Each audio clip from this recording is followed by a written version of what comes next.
কোরআনকে স্টাডি করার জন্য 5টি টার্গেট রয়েছে। খুব সহজ মনে করার জন্য 1 মিনিট আমাদের কথা পরিষ্কার হয়ে যাবে। কোরআন পড়লে 5টি আপনার লাভ হবে।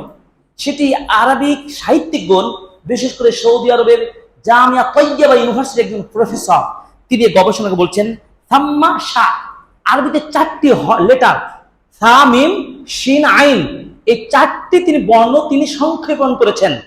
সাম্মা মানে সা, সা মানে কি? কোরআন দিয়ে সওয়াব।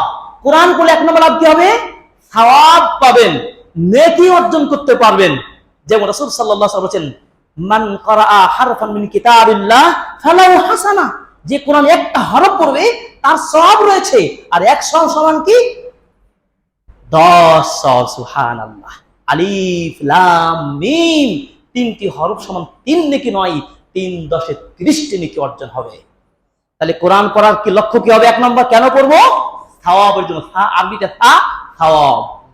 তিনি বলছেন মিম, মিম হচ্ছে মুনাজাত ও মাসআলাহ, মানে আল্লাহর সাথে গোপনে কথোপকথন করার একটি সলিড মাধ্যম আল কোরআন, এবং আল্লাহকে যে প্রার্থনা করার সলিড মাধ্যম হচ্ছে কি? আল কোরআন। আল মুনাজাত ওয়াল মাসআলা, যারা আরবি শব্দগুলো জানেন তারা খুব সহজে বুঝবেন। তাহলে ফা আর মিমের ব্যাখ্যা হলো। আর শিন আর আইন হলো কি? শিন মানে শেফা। কোরআন পড়লে 3 নম্বর কি? শেফা পাবেন।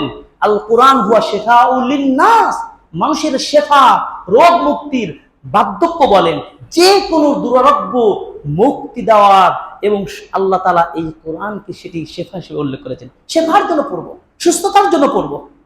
4 নম্বর কি? 4 নম্বর আইন, শা, আইন হচ্ছে আলে ইলমু, জ্ঞান অর্জনের জন্য পড়বো। 5 নম্বর কি? আমলের জন্য পড়বো, আলে ইলমু ওয়াল আমালু।